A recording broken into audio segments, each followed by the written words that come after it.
छत्तीसगढ़ में कांग्रेस सरकार के दौरान हुए डीएमएफ घोटाले को लेकर एक बार फिर से अब सियासी घमासान शुरू हो चुका है और इस बार मुद्दा बना है मध्य प्रदेश के पूर्व मुख्यमंत्री दिग्विजय सिंह के सोशल मीडिया पोस्ट से, जिसमें उन्होंने एक अखबार की रिपोर्ट का साझा करते हुए एक पोस्ट की है और इस घोटाले पर सवाल खड़े कर दिए हैं। दिग्विजय सिंह के पोस्ट पर सियासी बवाल मचा हुआ है। इस पोस्ट के जरिए बीजेपी ने कांग्रेस को घेरा है।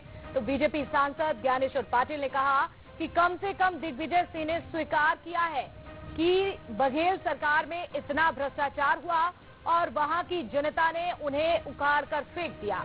तो विधायक अर्चना चिटनिस ने कहा कि उनका बहुत देर से उन्हें समझ में आया है, उनके कहने से पहले ही छत्तीसगढ़ की जनता समझ चुकी थी, इसीलिए कांग्रेस को बाहर किया गया और बीजेपी ने सरकार बनाई।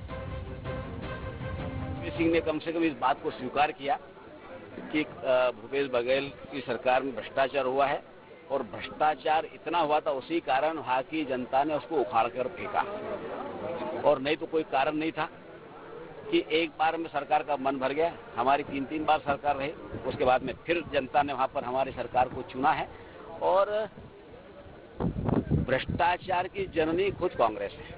कांग्रेस जब तक भ्रष्टाचार नहीं करे कांग्रेस को मजा नहीं आता है और भ्रष्टाचार मुक्त शासन देने का काम यदि कोई कर सकता है तो भारतीय जनता पार्टी का।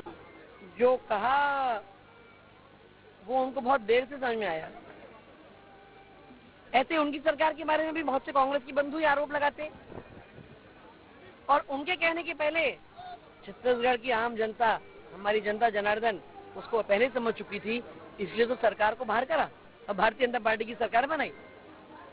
और जनता समझती है, ये पब्लिक है, ये सब जानती है, इसलिए भारतीय जनता पार्टी पर भरोसा करती है।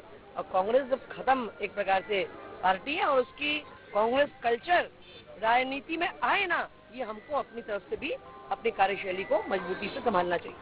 तो देखिए, छत्तीसगढ़ में जो घोटाला हुआ अब उसकी गूंज सुनाई देने लगी है एमपी में और इसी पर चल रही है यहाँ पर सियासत। फिलहाल रुकेंगे यहाँ पर एक छोटे से ब्रेक के लिए, जब लौटते हैं कुछ और खबरों के साथ।